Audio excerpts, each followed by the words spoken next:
بسم الله الرحمن الرحيم رسول مدر سپاه سالار رسول مدر سپ commander জুলুম নির্যাতন যত অত্যাচার দূর করে দেব মোরা সকল অন্ধকার এই ওয়াদা নিয়ে মোরা ময়দানেতে দৌড়বো মরণ দিনের পথে আল কোরআনের ডাক এসেছে চলে আয় সকলে মিলে আয় রে নবীন আয় রে প্রবীণ ছুটে পতাকা তলে إن الحمد لله نحمده ونستعينه ونستغفره ونؤمن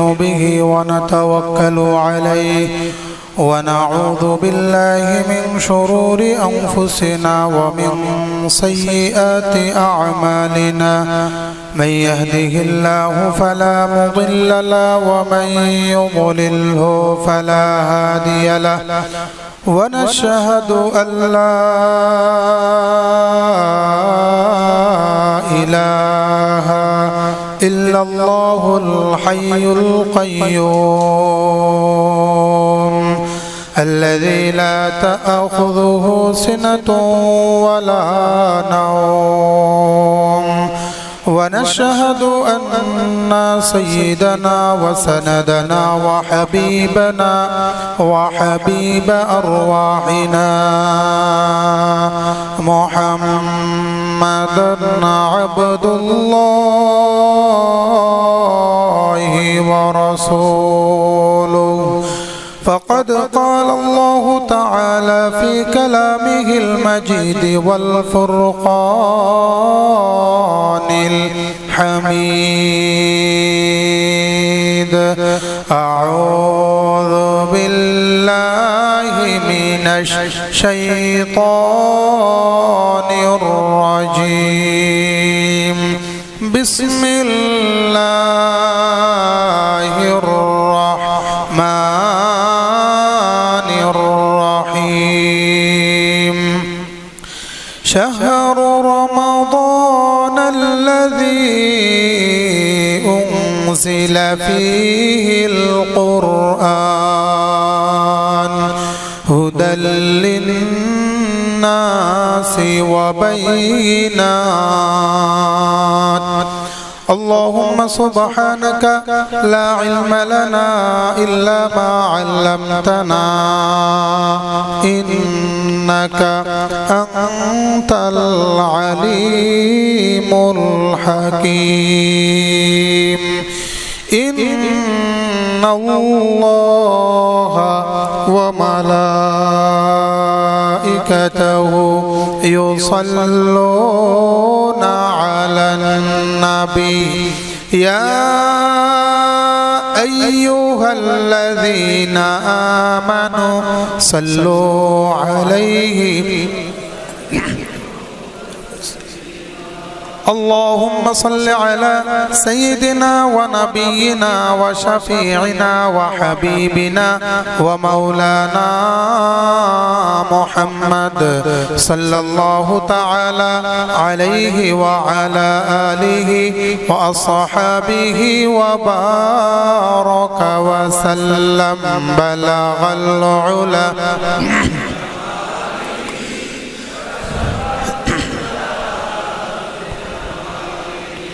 حسنت جميع خصاله صلوا عليه وآله بولو بولو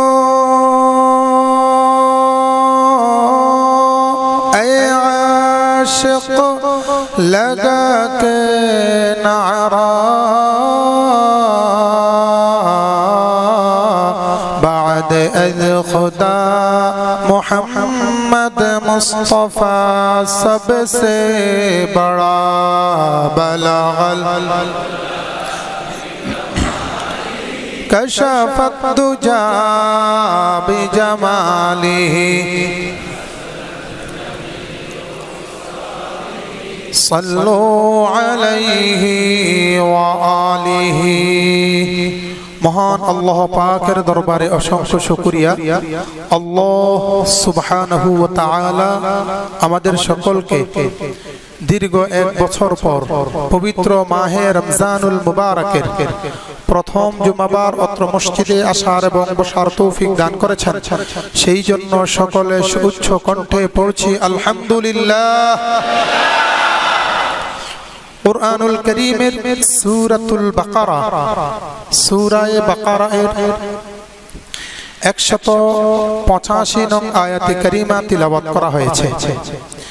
এই আয়াতে কারিমার মধ্যে আল্লাহ পাক রব্বুল আলামিন পবিত্র মাহে রমজানুল মুবারকের ফজিলত এবং মর্যাদা সম্পর্কে আলোকপাত করেছেন। রমজানুল মুবারকের মর্যাদাবান হওয়ার কারণ অনেকগুলো রয়েছে।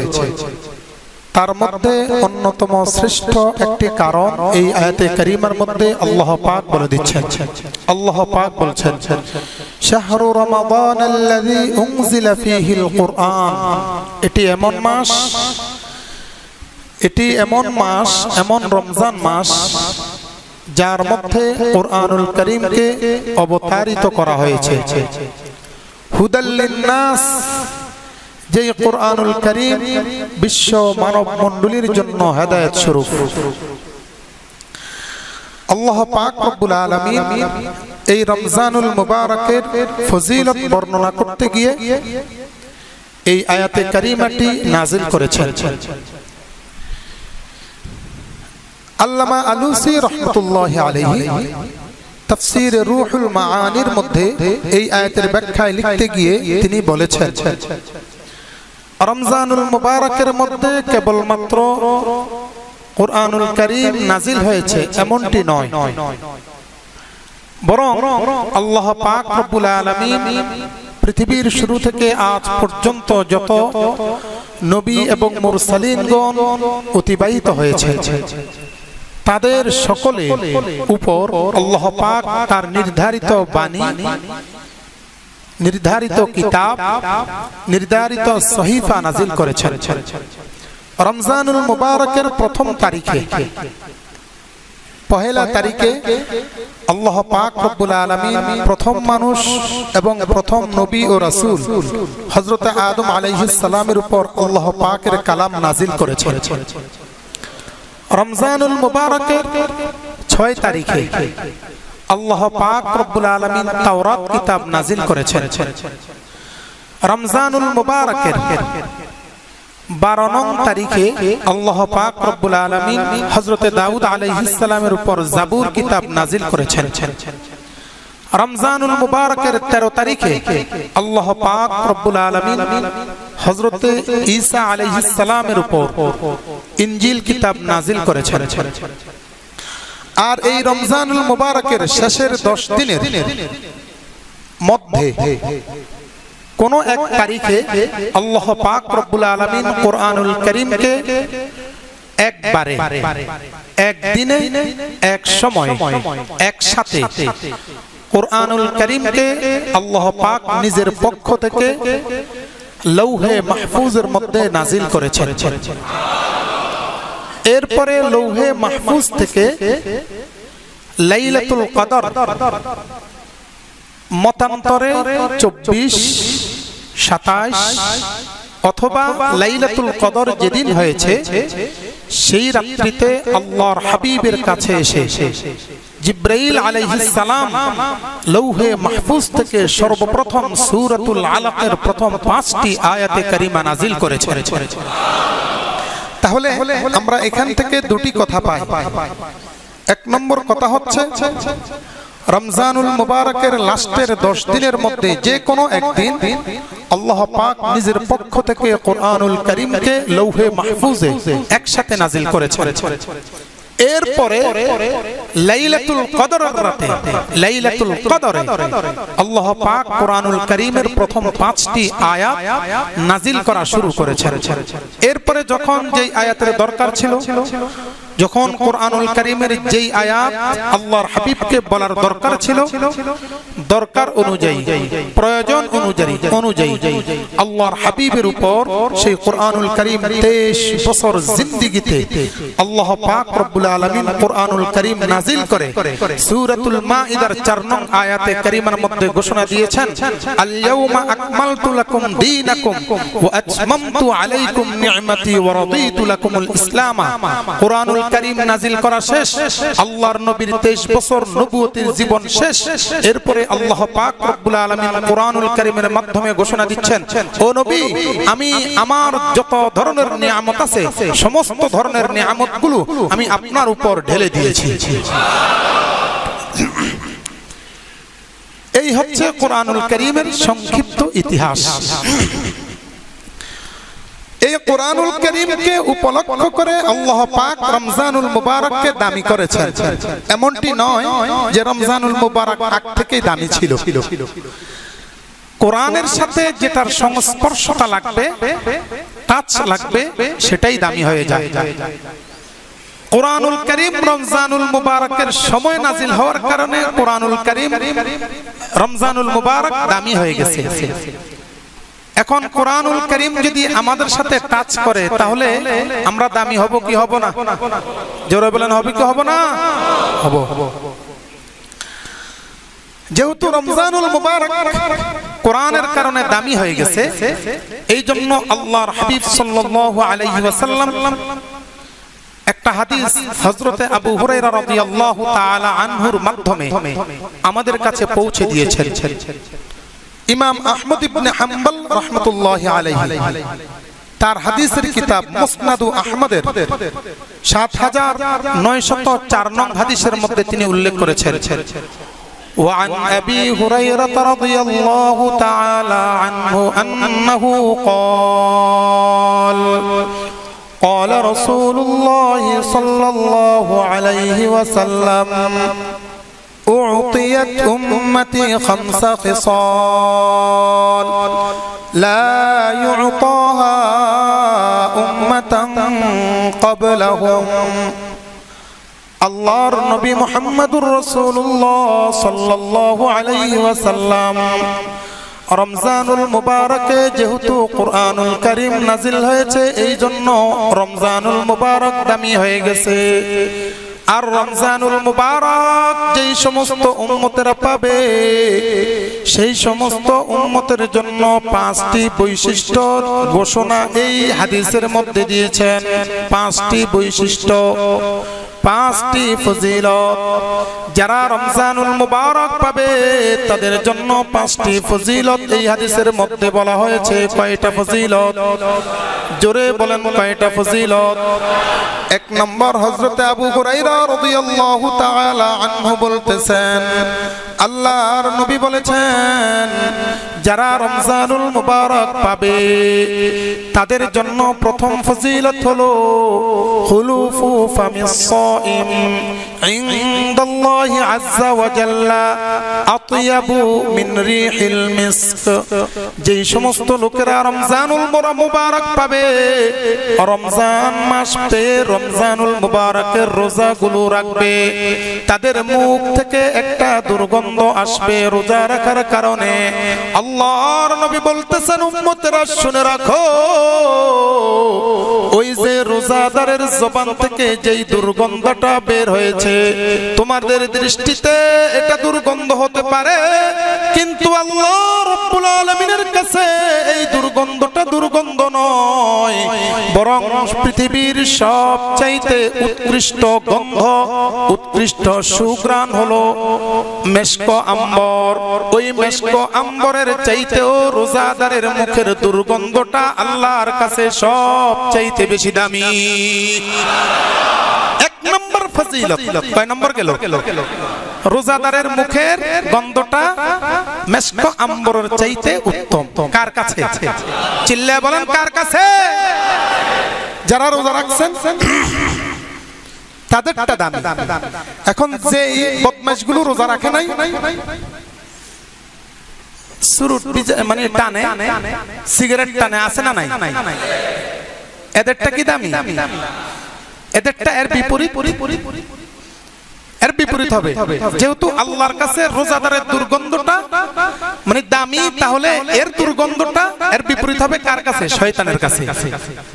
এর দুর্গন্ধটা হবে শয়তানের কাছে দামি। আর শয়তানের কাছে যেই লোকটা দামি হয় ওই লোকটা জান্নাতে না জাহান্নামে? চিল্লায় বলেন কোথায়? জাহান্নামে। আল্লাহ তুমি আমাদেরকে হেফাজত ফরমাও। 2 নম্বর বৈশিষ্ট্য রোজাদারের জন্য, 2 নম্বর ফজিলত, ويستغفر له الملائكة حتى يفطر وفي رواية آخر ويستغفر لهم الملائكة حتى الحيتان أو كما قال النبي عليه الصلاة والسلام رمضان المبارك যারা রোজা রাখতে পারবে, আল্লাহর হাবিব বলতেছেন যখন সূর্য উঠবে, সূর্য ওঠা থেকে সূর্য ডোবা পর্যন্ত, অর্থাৎ সেহরি খাওয়ার পর থেকে ইফতার করা পর্যন্ত আল্লাহ তাআলার ফেরেশতারা রয়েছেন।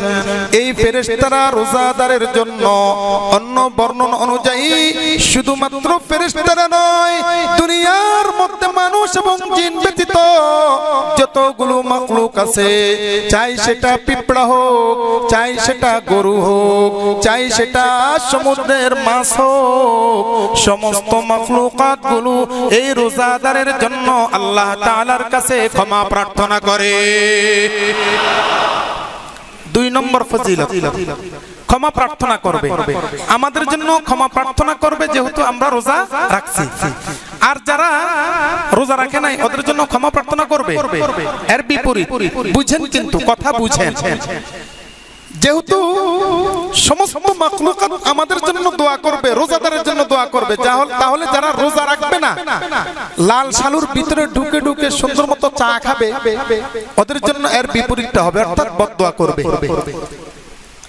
মানুষ কারো জন্য বদদোয়া করলে তার বদদোয়াটা লাগতেও পারে, আবার নাও লাগতে পারে। কোন মানুষ অপর মানুষের জন্য যদি দোয়া করে, তার জবানটা যদি পবিত্র হয়, আল্লাহ তাআলা ওই দোয়াগুলো কবুল করে নেন। কিন্তু মানুষের জবানটা যদি পবিত্র না হয়, তাহলে আল্লাহর হাবিব বলতেছেন তার দোয়াটা কবুল হয় না। কিন্তু মানুষ ব্যতীত সারা পৃথিবী ব্যাপী যত মাখলুকাত রয়েছে, সমস্ত মাখলুকাতের কোনো গুনাহ নাই। গুনাহ আছে নাকি? যেহেতু তাদের গুনাহ নাই, তাদের জবানটা পবিত্র, তাদের জবানটা আতিয়াব, একেবারে স্বচ্ছ, আর তাদের জবান থেকে যা কিছু বের হবে কবুল করবেন কে? সঙ্গে সঙ্গে কবুল করবেন রোজাদারের জন্য এই সমস্ত মাখলুকাত দোয়া করবে, ও আল্লাহ তুমি রোজাদারদেরকে ক্ষমা করে দাও, ও আল্লাহ রোজাদারদেরকে তুমি জান্নাত দিয়ে দাও। আর যারা রোজা রাখে নাই, ও আল্লাহ তাদেরকে তুমি জান্নাত দিও না। আল্লাহ যারা রোজা রাখে নাই, তুমি তাদের জন্য জান্নাত রেডি রেখো না, বরং তুমি তাদের জন্য জাহান্নাম রেখে দাও। নাউযুবিল্লাহি মিন যালিক। 2 নম্বর বৈশিষ্ট্য। 3 নম্বর বৈশিষ্ট্য, আল্লাহর হাবিব সাল্লাল্লাহু আলাইহি ওয়াসাল্লাম ওই একই হাদিসের মধ্যে বলতেছেন, ওয়ায়ুসফাদু লাহু মুরদাতুশ শাইতান। আল্লাহ রাব্বুল আলামিন রোজাদারের সম্মানার্থে পৃথিবীর মধ্যে যত ইবলিস শয়তান আছে, পৃথিবীর মধ্যে যতগুলো শয়তান আছে, সমস্ত শয়তানগুলোকে বন্দী করে ফেলে।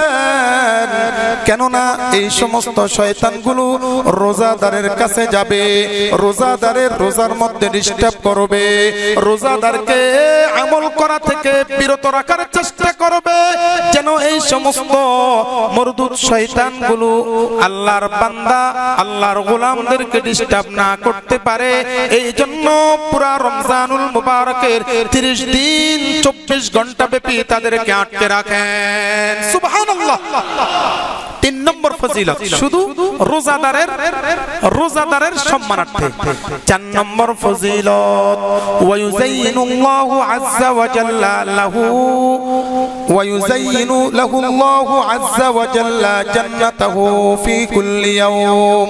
আল্লাহর নবী মুহাম্মদ সাল্লাল্লাহু আলাইহি ওয়াসাল্লাম বলতেছেন, যেহেতু রোজাদার ব্যক্তি আল্লাহ তাআলার কাছে প্রিয়, এই জন্য আল্লাহ তাআলা কিছু সংখ্যক ফেরেশতাদেরকে নিযুক্ত করেন। ও আমার ফেরেশতারা, আমার বান্দারা রোজা রেখেছে, আমার বান্দারা কষ্ট করে সারাদিন খায় নাই, ইচ্ছে করলে যখন গোপনে গিয়েছে খাইতে পারতো, ইচ্ছে করলে লাল সালুর ভিতরে ঢুকে ঢুকে খাইতে পারতো, ইচ্ছে করলে আমার বান্দা আমার অগোচরে অনেক কিছু করতে পারতো, কিন্তু আমার বান্দা পানির তৃষ্ণা লেগেছে খায় নাই, ক্ষুধা লেগেছে খায় নাই, ডায়াবেটিক্স রোগী ছিল তারপরেও খায় নাই, আবার গ্যাস্ট্রিকের রোগী ছিল, ব্যথা উঠেছিল তারপরেও খায় নাই। ও আমার ফেরেশতারা, যাও যাও আমার এই বান্দাদের জন্য সকাল থেকে রাত পর্যন্ত তোমরা জান্নাতকে শুধু কেবলমাত্র সাজসজ্জা করতে থাকো। কয় নম্বর? চিল্লা বলেন কয় নম্বর? 4 নম্বর। 5 নম্বর, আল্লাহর হাবিব সাল্লাল্লাহু আলাইহি ওয়াসাল্লাম বলতেছেন, 5 নম্বর রোজাদার ব্যক্তির সম্মানার্থে 5 নম্বর যেই মর্যাদাটা, তা হলো আল্লাহর নবী বলতেছেন, এই বান্দাদের জন্য আল্লাহ তাআলা সর্বশেষ যখন সকালবেলায় যখন রোজা রাখা স্টার্ট করবে, দুপুর বেলা হয়ে যাবে, সন্ধ্যার সময় গনিয়ে আসবে, এখনো পর্যন্ত ইফতার করে নাই, ইফতার গুলো তার সামনে, ইফতার করতেছে না, কখনো বা ইফতার নাড়াচাড়া করতেছে, কখনো বা পানির দিকে তাকাইতেছে, কখনো বা অন্যান্য খাবারের দিকে তাকাইতেছে, কিন্তু খাইতেছে না। আল্লাহ রাব্বুল আলামিন বলতেছেন, বান্দা তুমি আমার জন্য কষ্ট করেছো, তুমি আমার জন্য কষ্ট করেছো, ও বান্দা আমি ঘোষণা দিচ্ছি তোমাকে আমার পক্ষ থেকে আমি জান্নাতুল ফেরদাউস দান করে দিলাম। সাহাবায়ে কেরাম জিজ্ঞেস করলেন, ইয়া রাসূলুল্লাহ, এই জান্নাতুল ফেরদাউস কবে ঘোষণা দেওয়া হবে? উম্মতদের জন্য, রোজাদারের জন্য জান্নাতুল ফেরদাউস কখন ঘোষণা দেওয়া হবে? আল্লাহর নবী বলতেছেন, কেন তোমাদের কি মনে হয়? ইয়া রাসূলুল্লাহ, আমাদের মনে হয় রমজান মাস শেষ, তখন লাইলাতুল কদর আসবে, লাইলাতুল কদরের মধ্যে সম্ভবত ওই জান্নাতুল ফেরদাউসের ঘোষণা দেওয়া হবে। আল্লাহর নবী বলতেছেন, না না, যখন কামলায় কাম করে, কাজের লোক যখন কাম করে, কর্মচারী যখন কাম করে, সন্ধ্যাবেলা কাজ শেষ পরেই তাকে উজরত দেওয়া হয়, মজুরি দেওয়া হয়, টাকা পয়সা দেওয়া হয়। ঠিক তদ্রূপ এই লোকটা যখন রোজা রাখতে রাখতে সন্ধ্যা ঘনিয়ে আসবে, তার রোজা শেষ, কাজ শেষ, এবার আল্লাহ তাআলার কাজ তাকে জান্নাত দেওয়া। তাই আল্লাহ রাব্বুল আলামিন সূর্য ডুবার সাথে সাথেই তার জন্য জান্নাতের ঘোষণা দিয়ে দেয়। দেরি করেন না, দেরি করেন না, 1 মিনিটও দেরি করা হয় না। জান্নাত দিবেন কে? চিল্লা বলেন কে? রাজি আছেন না জান্নাত পাইবার? রাজি আছেন তো? যদি জান্নাত পাইতে চান রমজান মাসে 5টা কাজ করতে হবে, রমজানুল মুবারকে 5টা কাজ করতে হবে। সময় বেশি নাই, সংক্ষেপে বলে যাব। রমজানুল মুবারকে যদি জান্নাত পাইতে চাও মুসলমান, তাহলে 5টা কাজ করতে হবে। আল্লামা জাকারিয়া, শাইখুল হাদিস আল্লামা জাকারিয়া সাহেব রাহমাতুল্লাহি আলাইহি তার কিতাব ফাজাইলে আমালের, ফাজাইলে রমজান অধ্যায়ের মধ্যে 3টা কাজের কথা উল্লেখ করেছেন। 1 নম্বর কাজ হলো বেশি বেশি লা ইলাহা ইল্লাল্লাহ বলা, বেশি বেশি কালিমা পড়া, কাসরাতু কালিমাতি লা ইলাহা ইল্লাল্লাহ, বেশি বেশি রোজাদার ব্যক্তি কালিমা পড়বে। হযরতে আবু সাঈদ খুদরি রাদিয়াল্লাহু তাআলা আনহু থেকে মিশকাতুল মাসাবিহ নামক হাদিসের কিতাবুল ঈমান অধ্যায়ের মধ্যে হাদিসটি এসেছে। হযরত আবু সাঈদ খুদরি রাদিয়াল্লাহু তাআলা আনহু বর্ণনা করেন, আল্লাহর নবী সাল্লাল্লাহু আলাইহি ওয়াসাল্লাম বলেছেন, মুসা আলাইহিস সালাম আল্লাহ তাআলার কাছে বললেন, ও মাওলা, আমাকে একটা আমল দাও, যেই আমলটা করে আমি তোমার সান্নিধ্য অর্জন করতে পারবো, যেই আমলটা করে আমি তোমার গোলাম হতে পারবো, যেই আমলটা করে আমি তোমার খাঁটি ওলি হতে পারবো। আল্লাহ তাআলা বললেন, ও মুসা, তুমি অন্য কোনো আমল করার দরকার নাই, বেশি বেশি লা ইলাহা ইল্লাল্লাহ পড়ো। মুসা আলাইহিস সালাম আল্লাহ তাআলার কাছে বললেন, মাওলা, এটা কিভাবে হতে পারে? এই আমলটা তো সারা পৃথিবীর সমস্ত মুসলমানেরাই করে থাকে, তা সত্ত্বেও এটার এত কি ফজিলত? আল্লাহ তাআলা বললেন, মুসা, তুমি তো জানো না, কালিমাকে যদি এক পাল্লায় রাখা হয়, আরেক পাল্লার মধ্যে যদি জমিন রাখা হয়, আরেক পাল্লার মধ্যে যদি সাতটা আসমান রাখা হয়, আরেকটা পাল্লার মধ্যে যদি আরশ আযীম রাখা হয়, আমার সমস্ত মাখলুকাত রাখা হয়, ওজন দেওয়া হলে সমস্ত কিছুর চাইতে কালিমার পাল্লাটা বেশি ভারী হয়ে যাবে। এই জন্য কালিমা বেশি বেশি পাঠ করা এক নম্বর আমল, বেশি বেশি কালিমা পাঠ করা। বুজুর্গানে কেরামের আরেকটা আমল রয়েছে, কালিমা যদি কোনো ব্যক্তি ৭০,০০০ বার পড়তে পারে, ৭০,০০০ বার যদি কোনো ব্যক্তি পড়তে পারে, এটা কোনো হাদিসের কথা নয়, এটা হচ্ছে বুজুর্গানে কেরামের আমলের কথা। কোনো ব্যক্তি যদি কালিমা শরীফকে ৭০,০০০ বার পড়তে পারে, তাহলে আল্লাহ রাব্বুল আলামিন এই কালিমার বরকতে ওই লোকটার কবরের মধ্যে যত বছর থাকবে তত বছর পর্যন্ত কবর আযাব আল্লাহ রাব্বুল আলামিন ক্ষমা করে দিবেন। রাজি আছেন না? করতে রাজি আছেন? নিজের জন্য করবেন ৭০,০০০ বার, আর রমজান মাসে যেহেতু ১৭০ একবার পড়লে ৭০ বারের সওয়াব, এই জন্য ৭০,০০০ বার করবেন নিজের জন্য। এরপরে বাবার জন্য, বাবা মারা গেছেন বাবার জন্য, মা মারা গেছেন মায়ের জন্য, শাশুড়ি মারা গেছেন শাশুড়ির জন্য, নানা নানি দাদা দাদি যারা মারা গেছেন তাদের জন্য করবেন। রাজি আছেন না? এই আমলটা প্রায় আমি প্রত্যেক রমজান মাসে দিয়ে থাকি। এই আমলটা করবেন। একটা তসবিহ কিনে দিবেন, অথবা এখন অত্যাধুনিক সিস্টেমের লেখা জাতীয় তসবিহ পাওয়া যায়, টিপা টিপি, সেটা নিয়ে নেবেন আর গুনতে থাকবেন। হাঁটতেছেন, বসতেছেন, বাজারে যাচ্ছেন, যেখানে যাচ্ছেন শুধু লা ইলাহা ইল্লাল্লাহ, লা ইলাহা ইল্লাল্লাহ ১০০ বার পড়া শেষ, এরপরে মুহাম্মাদুর রাসূলুল্লাহ সাল্লাল্লাহু আলাইহি ওয়াসাল্লাম। পারবেন না? এক নম্বর আমল। দুই নম্বর আমল কি? দুই নম্বর আমল রমজানুল মুবারকে, সেটা হচ্ছে বেশি বেশি ইস্তিগফার পড়া, বেশি বেশি ইস্তিগফার করা, আল্লাহ তাআলার কাছে ক্ষমা চাওয়া। নিজে জীবনে অনেক গুনাহ করেছি, আমি তো মাঝে মাঝেই বলে থাকি, আমরা ব্যক্তিগতভাবে এমন গুনাহও করি যেই সমস্ত গুনাহের কথা যদি আমার পাশের ভাই জানতো, আমার সাথে সামাজিক কোনো সম্পর্ক রাখতো না। আমি এমন এমন গুনাহ করি, আমার মাও যদি জানতো, আমার মা আমাকে সন্তান বলতো না। আমার বাবাও যদি জানতো, আমার বাবাও আমাকে সন্তান বলতো না। কিন্তু এমন গুনাহগুলো করা সত্ত্বেও আমার আল্লাহ দেখেন কিনা? চিল্লা বলেন, দেখেন কিনা? কিন্তু আল্লাহ তাআলা এখনো পর্যন্ত গজব দেয় নাই। তার মানে আল্লাহ তাআলা আমাদের উপর রহমত বর্ষণের দিকে তাকিয়ে আছেন আর বলতেছেন, বান্দা, তুই আমার দিকে তওবা কর, তুই আমার কাছে ইস্তিগফার কর। তুবু ইলাল্লাহি তাওবাতান নাসুহা, আসা রাব্বুকুম আন ইউকাফিরা আনকুম সাইয়্যাতিকুম ওয়া ইউদখিলাকুম জান্নাতিন তাজরি মিন তাহতিহাল আনহার। আল্লাহ রাব্বুল আলামিন সূরা তাহরীমের ২ নম্বর পৃষ্ঠায় ২৮ নম্বর পারার ২০ নম্বর পৃষ্ঠার ৫ নম্বর লাইনের মধ্যে বলতেছেন, বান্দা, তুমি তওবা নাসুহা করো। তুমি যদি তওবা করতে পারো, আমি তোমাকে ঘোষণা দিচ্ছি, জিন্দেগীর সমস্ত গুনাহগুলো আমি আল্লাহ নিজ গুণে ক্ষমা করে দিব। এখন তোমার গুনাহগুলো মাফ হয়ে গেছে, তোমার আমলনামাটা একেবারে খালি। খালি জিনিসটা আমার কাছে পছন্দ না, খালি জিনিসটা থাকা এটা আমি আল্লাহর গুণ না, এটা আমার আল্লাহর শান নয়।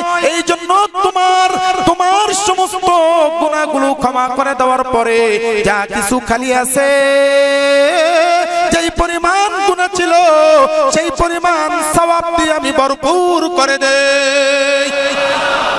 ওয়ায়ুকাফিরু আনকুম সাইয়্যাতিকুম, এরপরে আল্লাহ তাআলা বলতেছেন এইবার তোমার গুনাহ maaf করা হলো, এইবার তোমাকে সওয়াব দিয়ে ভরপুর করা হলো।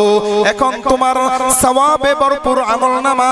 ওয়ায়ুদখিলকুম জান্নাতিন তাজরি মিন তাহতিহাল আনহার, ও বান্দা তোমার এত বেশি পরিমাণ সওয়াব, এত বেশি পরিমাণ সওয়াব, তোমার একটু কোনো গুনাহ নয়। এখন তোমাকে জান্নাত না দিয়ে যদি জাহান্নাম দেই, আমার প্রেস্টিজে লেগে যায়, আমার ইজ্জতের ছুটি হয়ে যায়, আমার ইজ্জতের কমতি হয়ে যায়। এই জন্য আমি আল্লাহ রাব্বুল আলামিন তোমাকে জান্নাতের ভিতরে প্রবেশ করিয়ে দিলাম। তাহলে ইস্তেগফার করা হচ্ছে 2 নম্বর আমল। সকালেও আমি নামাজের পরে কাঁদবো, বিকালেও নামাজের পরে কাঁদবো, এশার নামাজের পরেও আমি কাঁদবো, তাহাজ্জুদের নামাজ পড়ে পড়ে আল্লাহ তাআলার কাছে কাঁদবো। রাজি আছেন নাকি? চিল্লায় বলেন রাজি আছেন নাকি? 2 নম্বর আমল। 3 নম্বর আমল হচ্ছে বেশি বেশি আল্লাহ তাআলার কাছে জান্নাত চাওয়া এবং বেশি বেশি জাহান্নাম থেকে মুক্তি চাওয়া। জান্নাত আল্লাহ তাআলার কাছে বেশি বেশি চাওয়া, কারণ জান্নাত এমন একটা জিনিস, জান্নাত যেই ব্যক্তি একবার পেয়ে যাবে আল্লাহ তাআলা বলেন ওয়াযালিকাল ফাউজুল আযীম, ওই ব্যক্তি সবচেয়ে বড় সফলতা অর্জনকারী, যেই ব্যক্তি আল্লাহর জান্নাত পাইলো। আর ওই ব্যক্তি সবচেয়ে আনসাকসেসফুল মানুষ, যেই ব্যক্তি জান্নাত পাইল না বরং জাহান্নাম পাইল। যেই ব্যক্তি জাহান্নামে গেল তার সবচেয়ে বড় ক্ষতি যেটা, 1 নাম্বার হলো সে আল্লাহ তাআলাকে দেখতে পাইবে না, মালিককে দেখার সুযোগ পাবে না। দুনিয়ায় থাকা অবস্থায় মালিককে দেখলো না, আখিরাতে যাওয়ার পরে মালিককে দেখলো না, এরপরে জান্নাতে যাওয়ার তো সুযোগই হলো না। জাহান্নামে যাওয়ার পরেও আল্লাহ তাআলা তার সাথে সাক্ষাৎ দিবেন না। আর কোন মালিক তার গোলামের সাথে যদি দেখা না দেয়, ওর চাইতে কপাল পড়া দুনিয়া তার কেউ হইতে পারে না, ঠিক কিনা বলেন? এই জন্য মালিকের সাথে সাক্ষাৎ যদি করতে চাও, মালিকের জাকাত যদি পাইতে চাও মুসলমান, তাহলে বেশি বেশি জান্নাত কামনা করতে হবে। আল্লাহ রাব্বুল আলামিন 24 নম্বর পারার 19 নম্বর পৃষ্ঠায় 19 নম্বর পৃষ্ঠার মধ্যে বলতেছেন ওয়ালাকুম ফিহা মা তাশতাহি আনফুসুকুম ওয়ালাকুম ফিহা মা তাদউন। ও বান্দা, তুমি যখন জান্নাতে যাইবা, জান্নাতের কোনো নাজ নিয়ামতের অভাব নাই, জান্নাতের মধ্যে কোনো ধরনের নিয়ামতের অভাব নাই। মা তাশতাহি, যা চাইবে, মা তাশতাহি আনফুসুকুম, তোমার মন যা কিছু চাইবে, তোমার অন্তর যা কিছু চাইবে, ওয়ালাকুম ফিহা মা তাদউন, চাইতে চাইতেই আল্লাহ রাব্বুল আলামিন তোমার সামনে জান্নাতের সেই নিয়ামতটা উপস্থিত করে দিবেন। আমাদের একজন আকাবির সৈয়দ শহীদ রহমতুল্লাহি আলাইহি, তিনি 18 শতাব্দীতে সেই বালাকোটের ময়দানে যুদ্ধ করতে গেছিলেন ইংরেজদের বিরুদ্ধে। তো সৈয়দ শহীদ রহমতুল্লাহি আলাইহি তিনি ইন্তেকাল করে গেছেন। ওনার কিছু সাথী ছিল, তার মধ্যে একজন সম্ভবত ওনার নামটা হচ্ছে শাহ আব্দুল আজিজ রহমতুল্লাহি আলাইহি। এই আব্দুল আজিজ রহমতুল্লাহি আলাইহি তিনি আহত হয়েছেন বালাকোটের ময়দানে। কথাটা বুঝবেন, বালাকোটের ময়দানে তিনি আহত হয়েছেন। আল্লাহর নবীর হাদিস মোতাবেক যখন কোন ব্যক্তি জিহাদের ময়দানে গিয়ে আহত হয় অথবা নিহত হয়ে যায়, তো নিহত হলে নিয়ম হচ্ছে জান্নাত থেকে হুর গিলমানরা আসবে, একটা তস্তরি নিয়ে আসবে, আয়েশা ওই শহীদ ব্যক্তির রূহটাকে তস্তরির মধ্যে উঠাবে আর তার পবিত্র জবানের মধ্যে জান্নাতের একটা খুশবুদার শরবত তার মুখের মধ্যে দিবে। এরপরে তাকে ওই হুর গিলমানরা জান্নাতে নিয়ে যাবে। এটা হচ্ছে আল্লাহর নবীর হাদিস। তো হাদিস মোতাবেক শাহ আব্দুল আজিজ রহমতুল্লাহি আলাইহি তিনি আহত হয়ে গেছেন, পা কাটা গেছে, মারাত্মকভাবে তিনি আহত হওয়ার কারণে শুয়ে পড়ছেন। তিনি শুয়ে পড়ছেন। এরপরে তিনি সুস্থ হলেন। সুস্থ হওয়ার পরে ওনার একটা অভ্যাস, সব সময় মানুষের কাছে যখন যাইতেন জিহ্বা দিয়ে শুধু ঠোঁট এইভাবে চুষতেন। আমরা এরকম চুষি না? মিষ্টি যখন খাই তো মিষ্টির কিছু অংশ এখানের মধ্যে লেগে থাকলে আমরা জিহ্বা দিয়ে এভাবে চুষি না? চুষি কিনা? কথা বলেন না কেন? তো ওনার একটা অভ্যাস ছিল মানুষের সামনে গেলে শুধু এই ঠোঁটটা চুষতেন। তো এর কারণ হিসেবে এক সাথী জিজ্ঞেস করতে, হযরত আপনি কেন এই ঠোঁটটা এভাবে চুষেন, এটার কারণটা কি? এখন তিনি বলতেছেন, ওই দিন যখন আমি বালাকোটের ময়দানে আহত হয়েছিলাম, বালাকোটের ময়দানে আহত হওয়ার কারণে আমার চক্ষুটা বন্ধ। ঠিক সেই মুহূর্তে আমি দেখতে পাইলাম আসমান থেকে কয়েকজন হুর গিলমান দুনিয়ার ময়দানের মধ্যে আসলো। দুনিয়ার ময়দানের মধ্যে আসে সমস্ত শহীদদের মুখের মধ্যে জান্নাতি শরবতটা দিতেছে, জান্নাতি শরবতটা দিতেছে, আর তাদেরকে তস্তরির করে নিয়ে জান্নাতের মধ্যে নিয়ে যাচ্ছে।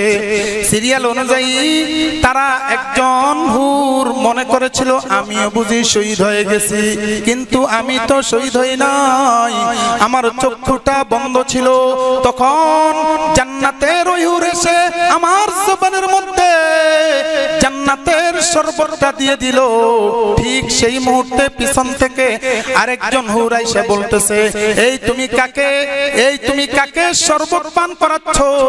এই লোকটা তো এখনো পর্যন্ত শহীদ হয় নাই, আর এই লোকটাকে এখনো পর্যন্ত শহীদ আল্লাহ তাআলা তার কপালে লিপিবদ্ধ করে নাই, অতএব তুমি তাকে জান্নাতের শরবত পান করায়ো না। তখন জান্নাতের শরবতটা আমার মুখ থেকে নিয়ে গিয়েছে। ওই মুহূর্তে এক ফোঁটা শরবত আমার ঠোঁটের মধ্যে এসেছে। আল্লাহর কসম, আমার কাছে মনে হচ্ছে ওই জান্নাতের শরবতের ঘ্রাণটা এবং মজাটা আমার ঠোঁটের মধ্যে এখনো লেগে আছে। ওই বয়স ছিল, তিনি বলতেছেন যেই দিন এই ঘটনাটা তিনি বর্ণনা করেছেন, ওই দিন থেকে বালাকোটের যুদ্ধ কমপক্ষে 20 বছর আগে গিয়েছে। তার মানে 20 বছর পর্যন্ত জান্নাতের এক ফোঁটা শরবতের ঘ্রাণ এবং মজাটা তার ঠোঁটের মধ্যে লেগেছিল। সুবহানাল্লাহ, চিল্লা বলেন সুবহানাল্লাহ। এক ফোঁটার যদি ঘ্রাণ আর এক ফোঁটার যদি মজা এতদিন থাকে, আর যদি পুরোটা পাই কিরকম মজা হবে চিন্তা করা যায়? চিল্লায় বলেন আল্লাহু আকবার। আস্তে হইছে, জোরে বলেন আল্লাহু আকবার। রোজা তো আপনাদেরকে পায় না, পাইছে তো টেনশনের কি? আল্লাহ তাআলার নাম নিলে সওয়াব না গুনাহ? জোরে বলেন সওয়াব না গুনাহ? হযরতে জাফর রাদিয়াল্লাহু তাআলা আনহু তিনি বলতেছেন, আল্লাহ তাআলাকে যেই ব্যক্তি উঠাবে আল্লাহ তাআলা তাকে উঠায়া দিবে। তিনাকে যুদ্ধের ময়দানে পাঠানো হলো, যুদ্ধের ময়দানে ওনাকে পতাকা দেওয়া হলো, পতাকা নিয়ে যুদ্ধ করতেছেন। পতাকার মধ্যে ছিল লা ইলাহা ইল্লাল্লাহু মুহাম্মাদুর রাসূলুল্লাহ, আল্লাহ তাআলার নাম। উনি ছিলেন নেতা মানুষ, তার হাতে ছিল যুদ্ধের পতাকা। ওনাকে এসে প্রথমে ডান হাত কাটা হলো, তিনি সাথে সাথে ডান হাত থেকে বাম হাতে পতাকাটাকে নিয়ে নিলেন। অতঃপর শত্রু সেনা বাম হাতটাকেও কেটে ফেললেন। আল্লাহর কুদরত, তিনি বাম হাত থেকে তিনি জবানের মধ্যে এইভাবে কামড় দিয়ে পতাকা তুলে রাখলেন। এরপরে ওনার গলাটা কাটা হলো। এইবার সঙ্গে সঙ্গে অন্য আরেকজন সাহাবী এসে ওই পতাকাটাকে নিয়ে নিলেন। হযরত রাসূল করিম সাল্লাল্লাহু আলাইহি ওয়াসাল্লামকে এই জিনিসটাকে হযরতে জিবরাইল আলাইহিস সালাম দেখালেন। আল্লাহর নবী সাল্লাল্লাহু আলাইহি ওয়াসাল্লামকে দিয়ে দিলেন, আরে আমার চাচা মারা গিয়েছে, আমার চাচাকে কত কষ্ট দিয়ে মেরেছে, আমার চাচাকে মারার পরেও কালিমায়ে তাইয়্যিবাকে নিচের দিকে পড়তে দেয় নাই, আল্লাহ তাআলাকে সমুন্নত রাখার চেষ্টা করেছে, আল্লাহ তাআলাকে উপরে রাখার চেষ্টা করেছে। আল্লাহর নবী কাঁদতেছেন, জিবরাইল আলাইহিস সালাম বলতেছেন, ইয়া রাসূলুল্লাহ আপনি কাঁদতেছেন কেন? আপনার কাদার কোনো সূরত নাই, বরং আল্লাহ রাব্বুল আলামিনের নামটাকে উপরে করার কারণে আল্লাহ রাব্বুল আলামিন জাফর রাদিয়াল্লাহু তাআলা আনহুকে উপরে উঠাইয়া দিলেন। কিভাবে উপরে উঠাই দিবেন? কিভাবে উপরে উঠাই দিবেন? ইয়াতিরু বিজানাহিহি হাইথু শাআ।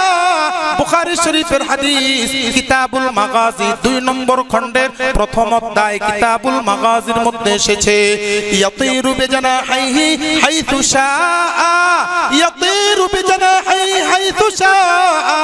হযরত জাফর রাদিয়াল্লাহু তাআলা আনহু তিনি যেহেতু আল্লাহ তাআলার নামটাকে বড় করতে চেয়েছেন, এই জন্য 2টা হাত কাটা হয়েছে। 2টা হাতের বদলে আল্লাহ রাব্বুল আলামিন ওনাকে 2টা ডানা দিয়ে দিলেন। এই ডানা দিয়ে জান্নাতের মধ্যে যখন চান, যখন মন চায়, উড়ে উড়ে জান্নাতের সর্বস্থানের মধ্যে মুহূর্তের মধ্যে ঘুরে বেড়ায়। এই দিয়েছেন কে? আল্লাহর নাম জোরে বললে কি লস? কথা বলেন না কেন? তাহলে চিল্লে বলেন আল্লাহু আকবার। হ্যাঁ, এইবার বোঝা যায় হইছে। এবার আল্লাহ তাআলার নাম নিয়েছেন। যাই হোক, 3 নম্বর আমল চলছিল আমাদের, খেয়াল আছে আপনাদের?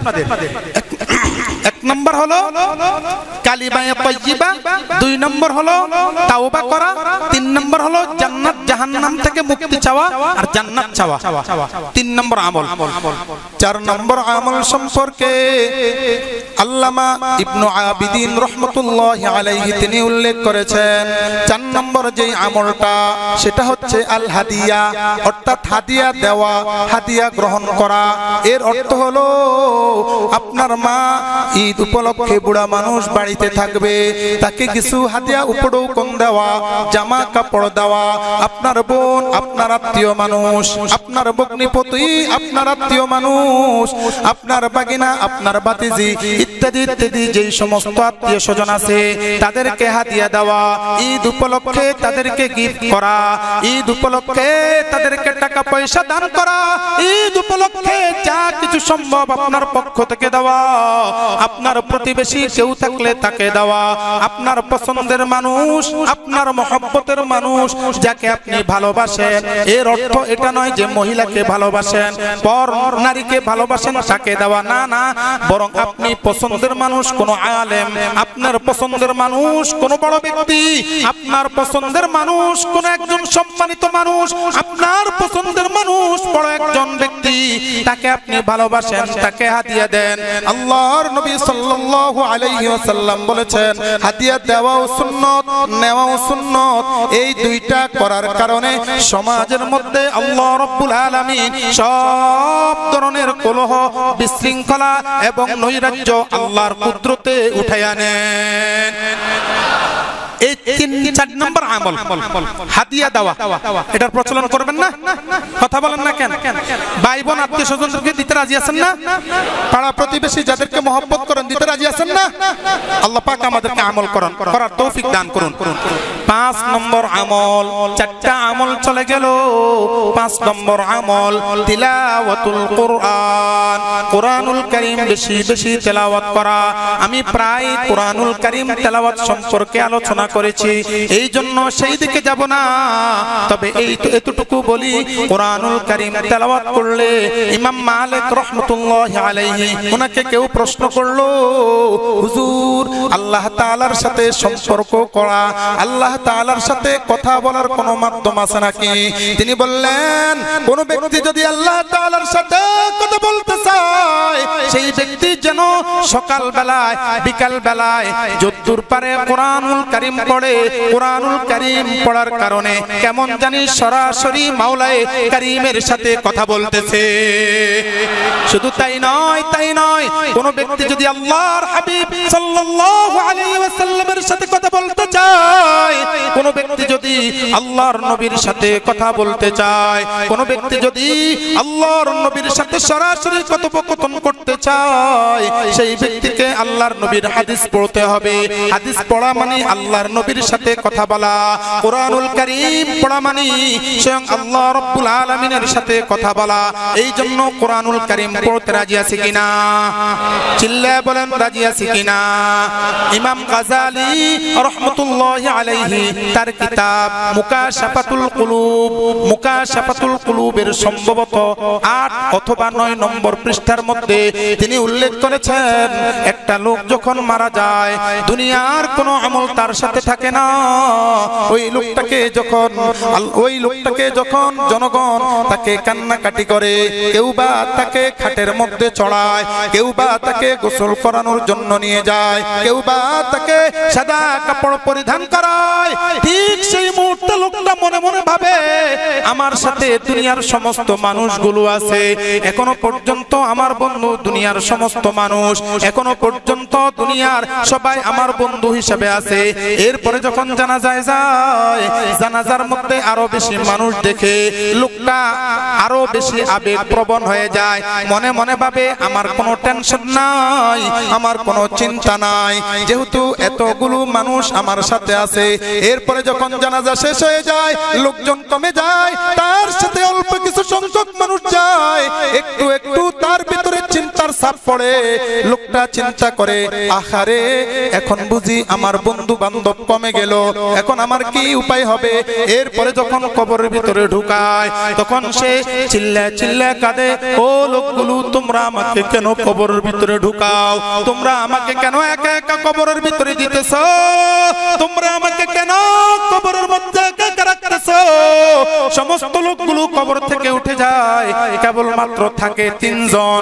ওই 3 জন ব্যক্তি চাটাই দিতে থাকে, কেউ বা সেখানের মধ্যে কলা পাতা দিতে থাকে। এরপরেও দেখা যায়, অতঃপর সর্বশেষ 5টা দেওয়ার পরে যখন আর দেখা যায় না, তখন লোকটা চিৎকার মেরে মেরে কাঁদে আর চিল্লায় চিল্লায় কাঁদে, আহারে আমি দুনিয়ার মধ্যে কত কিছু রেখে এসেছি, দুনিয়ার সমাজের জন্য আমি কত কিছু করেছি, দুনিয়ার মানুষের জন্য আমি কত কিছু করেছি, আমার স্ত্রীর জন্য আমি কত কিছু করলাম, আমার বাবার জন্য আমি কত কিছু করলাম, আমার মায়ের জন্য আমি কত কিছু করলাম, কই কেউ তো আমাকে আজকে সাড়া দিতেছে না, সবাই তো আমার থেকে দূরে চলে গেছে। ঠিক সেই মুহূর্তে একটা নূর মানুষের রূপ ধারণ করিয়া লোকটাকে এইভাবে জড়ায়া ধরবে, সুবহানাল্লাহ। এইভাবে জড়ায়া ধরলে লোকটার একটু সাহস হবে আর বলবে, ভাই তুমি কে? তুমি আমাকে এইভাবে জড়ায়া ধরছো কেন? তোমার নূরের আলোর কারণে আমার কবরটা আলোকিত হয়ে গেছে, আমাকে কি একটু তোমার সংবাদ দিবা নাকি? তোমার পরিচয়টা আমাকে দিবা নাকি? তুমি কে? তুমি এই মুহূর্তে আমার বিপদের সঙ্গে কিভাবে হইতে পারলা? তখন ওই লোকটা বলবে, আমি আর কেউ নাই, আমি কেবলমাত্র তোমার দুনিয়ার তেলাওয়াত, তুমি দুনিয়ার মধ্যে কোরআনুল কারীমের সঙ্গ দিয়েছো, কোরআনুল কারীম তেলাওয়াত করেছো, কোরআনুল কারীমকে সঙ্গ দিয়েছো, কোরআনুল কারীমকে নিজের সংবিধান মেনেছো, কোরআনুল কারীম তেলাওয়াত করতে পারো নাই, কিন্তু তুমি কোরআনুল কারীম খুলে খুলে কেঁদেছো, তুমি কোরআনুল কারীম খুলে খুলে 2 চোখ দিয়ে পানি ফেলেছো। 2 চোখ দিয়ে পানি ফেলানোর কারণে আল্লাহ তাআলা ওই চোখের পানিগুলোকে আমাকে এইভাবে নূরের মানুষ বানায় দিয়েছে। এরপরে যখন মানুষগুলো চলে গেছে, তোমাকে সঙ্গ দেওয়ার জন্য, তোমার বন্ধু হওয়ার জন্য আল্লাহ রাব্বুল আলামিন আমাকে অর্ডার করেছেন, আমি তোমার বন্ধু হয়ে গেলাম। এরপরে কোরআনুল কারীমকে লোকটা বলবে, তুমি তাহলে একটু পরে বুঝি চলে যাবা, তুমিও তো তাহলে আমার আপনজন হও নাই, কারণ ওই সমস্ত লোকের মতো তুমিও চলে যাবা। তখন কোরআনুল কারীম বলবেন, আল কোরআন হুজ্জাতুল লাকা ওয়া আলাইক, মিশকাতুল মাসাবিহ নামক হাদিসের কিতাবের বাবু ফাযাইল তিলাওয়াতিল কোরআন অধ্যায়ের মধ্যে আল্লাহর নবী হাদিসটা বলতেছেন, কয় না না, ওই কোরআনুল কারীম জবাবে বলবেন, না না, তোমাকে আমি ছাড়তেছি না, যতক্ষণ পর্যন্ত তুমি একা একা থাকবা ততক্ষণ পর্যন্ত আমি তোমার সাথে থাকবো, যতক্ষণ পর্যন্ত তুমি কবরে থাকবা ততক্ষণ পর্যন্ত আমি তোমার বন্ধু থাকবো। এরপর কি করবা? এরপরে যখন কিয়ামত সংগঠিত হবে আমি আল্লাহ তাআলার কাছে তোমার পক্ষে উকিল হব, তোমার পক্ষে ওকালতি করে আমি তোমাকে সোজা জান্নাত পর্যন্ত আমি পৌঁছায়া দেব। এই জন্য আসুন কোরআনুল কারীম পড়তে রাজি আছেন নাকি? জোরে জোরে চিল্লায়া বলেন কোরআনুল কারীম পড়বেন নাকি? দুইটা হাত তুলে একটু দেখান কে কে রাজি আছেন। আল্লাহু আকবার। কোরআনুল কারীম আমরা পড়ব, সবাই বলেন আমিন। আরো চিল্লায়া বলেন আমিন। হাত নামান।